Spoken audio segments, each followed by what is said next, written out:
Monitoreo Financiero. Son las 7 de la mañana con 18 minutos. Nos vamos a la línea telefónica porque ya está con nosotros nuestro jefe de economistas en PKF México, el licenciado Jimmy Cruz Camacho. Muy buenos días, Jimmy, ¿cómo estamos? Muy buenos días, Monse. Me da gusto saludarte a ti y a todo el auditorio. Gracias, igualmente. Jimmy, vamos a platicar las 30 monedas de Judas. Así es, Monse.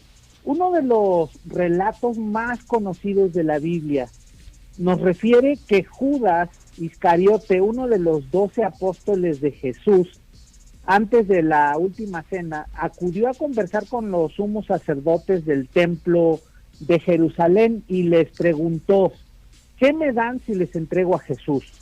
A lo cual le ofrecieron 30 monedas de plata. El resto de la historia es bastante conocida. Sí. En la última cena, Jesús manifestó que uno de los apóstoles ahí presentes lo traicionaría. El mismo Judas preguntó: ¿acaso seré yo, Señor? A lo que Jesús, según relata el Evangelio de Juan, entregándole el pan, le respondió: lo que vas a hacer, hazlo ya. Poco después, en el monte Getsemaní y ante la presencia de los soldados, Judas entregó a Jesús con el conocido gesto del beso, el que ha pasado a la historia como el beso de Judas, símbolo de traición y de engaño. Pero, ¿por qué entregar a su Señor por 30 monedas? El hecho de que hayan sido de plata es una señal de que se trató de una transacción comercial típica de la época. Pudieron perfectamente haber sido 3 monedas de oro, un tipo de cambio bastante aceptado para ese tiempo. Sin embargo, hace 2000 años circulaban en Judea varias monedas de curso legal y generalmente aceptadas por el templo en el cobro de los impuestos. Nadie sabe con exactitud, Monse, de qué moneda se trató, pero pudieron ser estáteros griegos, las monedas más valiosas de las mencionadas en el Antiguo Testamento. Estas fueron acuñadas por Filipo II de Macedonia y por su hijo Alejandro Magno, pero siguieron en circulación muchos años después de su muerte. También pudieron haber sido siclos de Tiro, ya que esta fue una de las monedas más aceptadas entre los judíos de la época.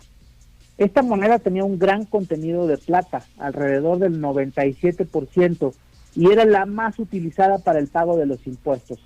Siendo que a Judas le pagaron los sacerdotes del templo, es altamente probable que se haya tratado de alguna de estas monedas. Los siclos fueron acuñados en varias ciudades, como Tiro, Antioquía, Gaza o Escalón. Pero fue en la ciudad fenicia de Tiro donde se produjo la mayoría de las monedas de plata. Incluso en el reverso de las monedas emitidas en Tiro se incluía la deidad fenicia Melcar. Ahora bien, ¿por qué 30 monedas?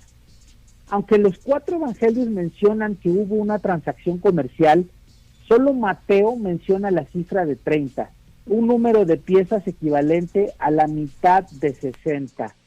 Base comúnmente utilizada en la época y de la cual existe referencia en otras partes de la Biblia, como en el Éxodo, donde se menciona que, fíjate, Monse, si un buey enloquece y mata a un ciervo, por ejemplo, el dueño del buey tendría que pagar o compensar con 30 ciclos de plata al dueño del ciervo. Parece probable que los sacerdotes del templo hubieran tenido como referencia esa compensación. Pero, ¿qué se podía adquirir con 30 piezas de plata en esa época? No hay una forma exacta de calcularlo. A juzgar por el peso en plata de las monedas, se utilizaron en esta transacción. A precio actual valdrían entre 2,000 y 8,000 pesos. Sin embargo, esa es una cifra muy baja, considerando que se sabe que con 30 ciclos de plata se pagaban en la época el sueldo anual de un soldado. Si estimamos eso a precios actuales, el sueldo de un cabo anual en México el día de hoy ronda los 180,000 pesos. Pero si nos basamos en el beneficio que reditúa a un sirviente, el precio de indemnización por su muerte, según el libro del Éxodo, el valor podría variar a precios actuales entre 2 o 3 millones de pesos. Como sea, 30 monedas de plata por la redención de la humanidad parecen un precio bastante ridículo.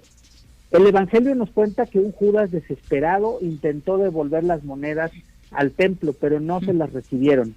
Arrepentido, embargado por el remordimiento, decidió colgarse de un árbol.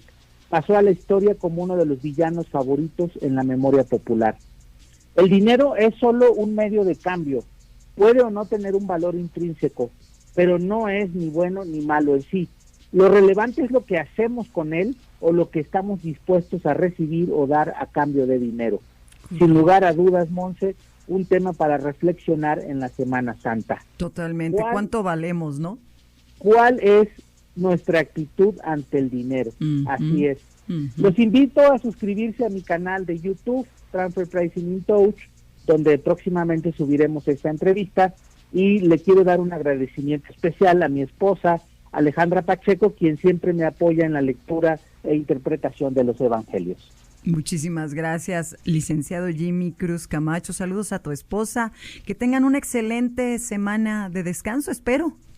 Así es, Monse. Muchísimas gracias y nos escuchamos la próxima semana. Si Dios quiere. Muchísimas gracias, Jimmy.